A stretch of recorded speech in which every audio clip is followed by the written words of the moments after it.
Okay, Judy. So we made some changes to the third line, last line, I guess, of the first page. And we're going to use those changes also on the second page. So I'm going to start here on basically the second ending of the first page, last line there. Okay?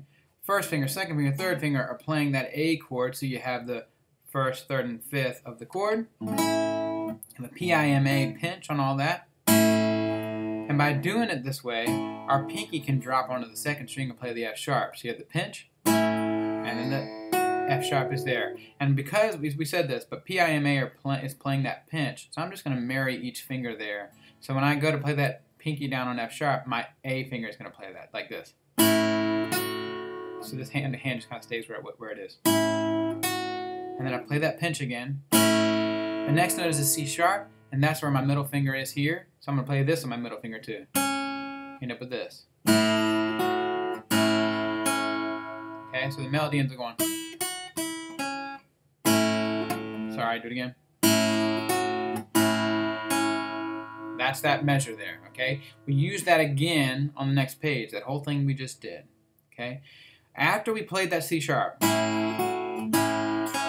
next thing we hear is an E chord down low, okay? What I said was, go ahead and drag this ring finger down to play that E.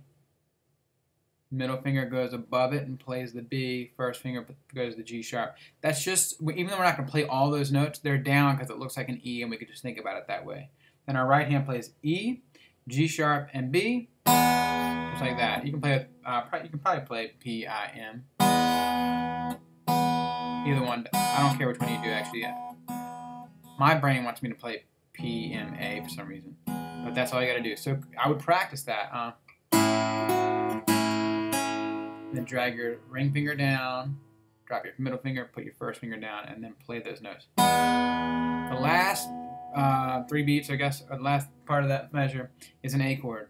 So you could either just go ahead and play an A chord, or, yeah, you might as well, or just put 2 fingers down to play the E and the A there and just play this. My brain, I think of this. I just take these 2 fingers and move them up to play the E and the A. So you end up with the last measure is,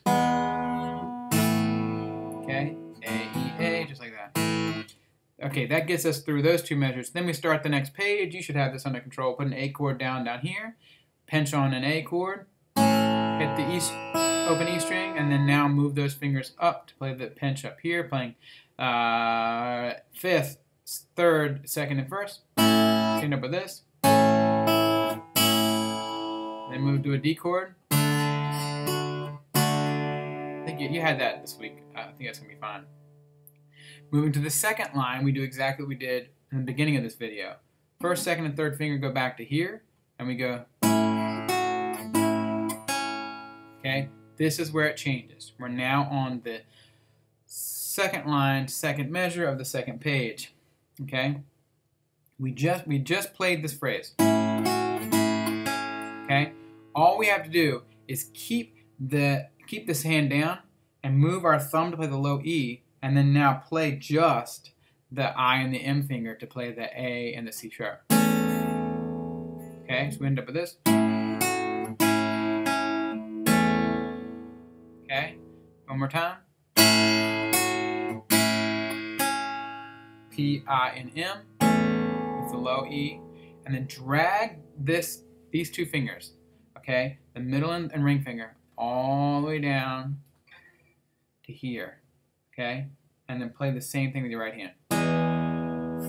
So end up with this.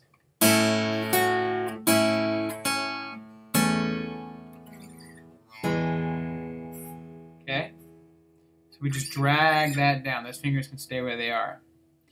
Go back up, put these first, second, and third fingers down where they were a second ago, but we're only going to play P-I-M on the 4th, 5th, 4th, and 3rd string, because we want to hear just the C sharp, D. So we pinch with P-I-M, pinky drops to play the D, M plays that finger, M plays that note, and then pinch again. So we end up with this.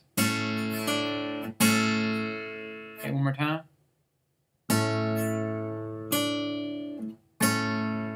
Okay, Then, so I'm just putting my first finger down just to have it there, to keep some continuity with what we're doing here. The next chord is based on the C sharp, okay? So our middle finger is going to play the C sharp.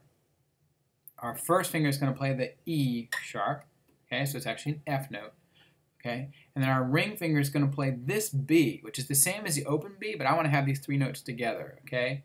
So if you look at the third string, G, A, B, you're playing that with your ring finger, okay? It's a little stacked note like this. Like you said, it looks like a G7 kind of feeling. P, I, and M on that. Okay, so we end up with this. Okay, one thing I didn't show you was, no, there's no way to do that. Let's say there could be something kind of cute. You could do this. You have to move all your fingers, but you end up with this. Sorry, what is it? It's going to be hard to get from here to here, but we'll work on it. All right, that's what I got. That's what I want you to work on this week. Obviously, if you have any questions, let me know. I'm not really worried about smoothing it out quite yet. I just want you to get the concept of the A chord we're doing and substituting it in there with everything else. Okay, bye.